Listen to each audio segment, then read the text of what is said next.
delivering a government which is very professional government. And as we went by our agenda of a clean government, clean people, new people, this is what she presented to us. She did very well in her campaign. She related very well with women and also the youth. So those are the aspects that we are looking at in terms of her deliverables and her relationships with women and the youth. However, as you're saying, we are still to complete on the results and be able to see how much we have wholesomely delivered. We do not necessarily look into her home area or where she's coming from. By the way, our running mate is a Nairobian. She's born and brought up in Nairobi. So she was presenting that, she was in that space of the youthful and the woman. And I think that part she delivered. All right. Yeah. On the screen, those are live pictures from the Bomas of Kenya, the ground zero, so to speak, or the nerve center, if you like it, of everything that will be taking place today. All focus will be on Wafula Chebukati to give us at least the first press conference or an update on what is happening there. We've seen different agents from political parties.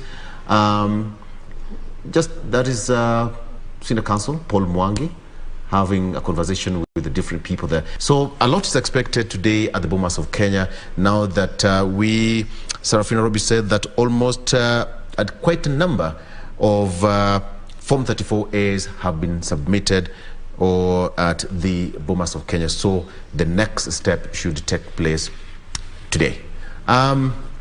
Yes, coming to Mark, you have something to speak about what Jenna said. Yes. Just on dispensing the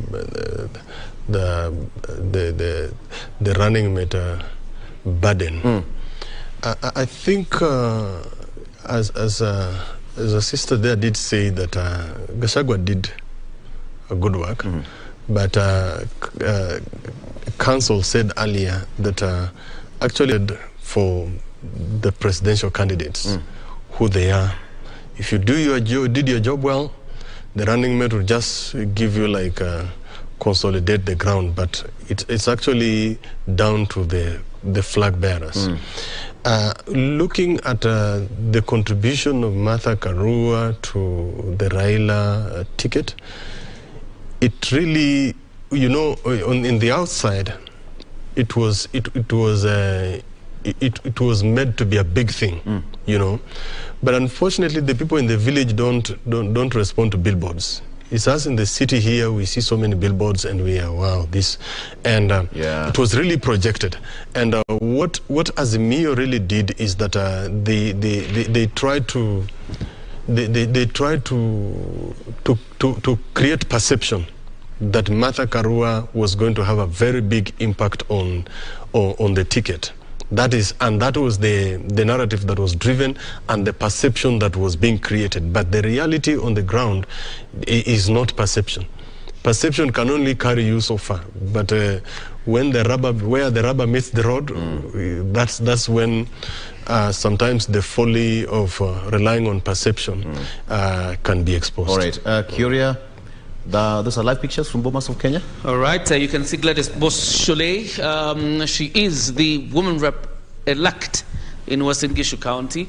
And you also have Veronica Minor of UDA party, the Secretary General of the UDA party, live on your screens. Earlier we saw Paul Mwangi of Azimio. So that means then agents and what you would call political parties' top honchos are at the Bomas of Kenya, obviously ahead of the announcement. But of course they will stay there for some time because Chebukati doesn't appear like he's in a hurry. He says he still has 7 days, so tomorrow probably is when we get the presidential results. And they are there obviously because if there's any disputed Form 34A, they will take up with the commission and probably sort it out amongst themselves and finally have the results.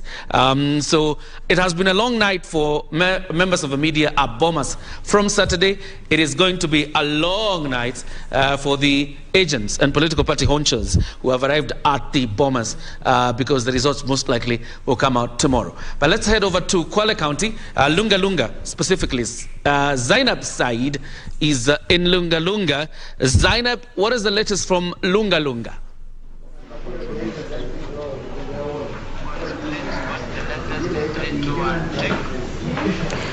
A very good morning to you, Victor Olo, back there in studio. We are coming live from Lunga Lunga constituency in Kwale County, where up to now 110 ballot papers from 110 polling stations has been tallied. But for now, as those are the ballot papers from behind, and for now there's nothing that is going on here.